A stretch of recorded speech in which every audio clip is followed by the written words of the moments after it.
Hello guys, magandang hapon po, si Bossing Busot. By the way, kumusta po kayo dyan? Magbibigay po ako sa inyo ng konting lecture at konting yung pinakita ko po sa inyo yung ginawa kong ceramic coating, yung shine kung paano maging kumintab lalo yung sasakyan natin mga guys.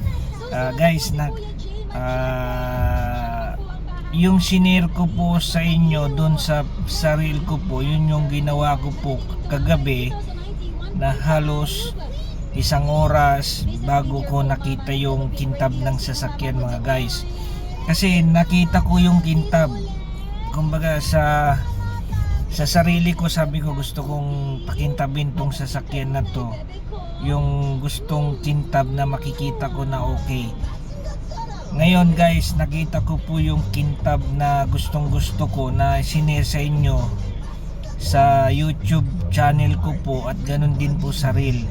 Please lang mga guys, paki-like and share naman na kung nagustuhan nyo po yung pag-share ko about sa mga car maintenance, about dun sa mga dapat mga basic na kung paano gagawin, kung paano maging malinis, maayos yung sasakyan natin mga guys. Ngayon guys, sinare ko po doon sa YouTube channel ko, ganun din sa reel.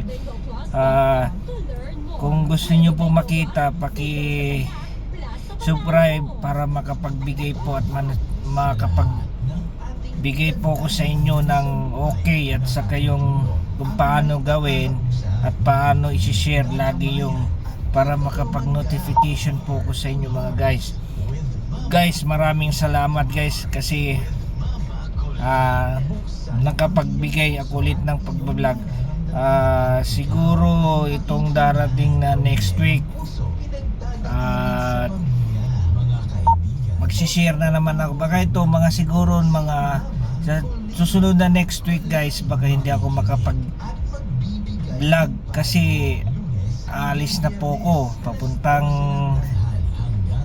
ibang bansa. Kumbaga kung ano yung mga mai-share ko po, pagdating ko po doon, i-share ko po yung mga dapat gawin, kung ano yung mga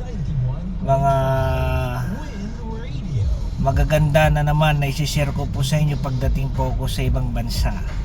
Yan guys, please support my YouTube channel and reels naman guys, para makapagbigay po ko sa inyo ng mga tip kung paano yung gagawin mga sasakyan, at ipapakita ko rin yung mga kung paano gagawin.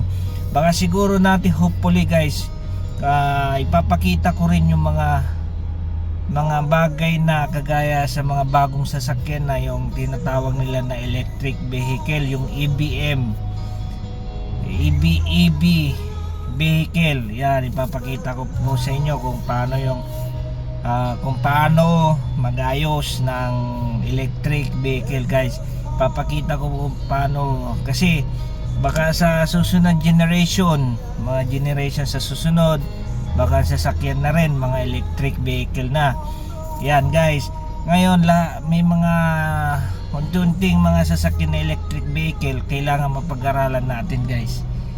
Mas maganda maging upgraded tayo sa mga bagong sasakyan mga guys. Although alam na natin yung mga sasakyan na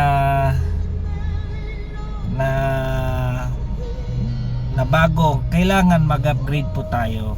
I-share ko po sa inyo yung mga bago na iba-vlog ko po sa inyo soon na yung mga dapat mapag-aralan guys. Yan, please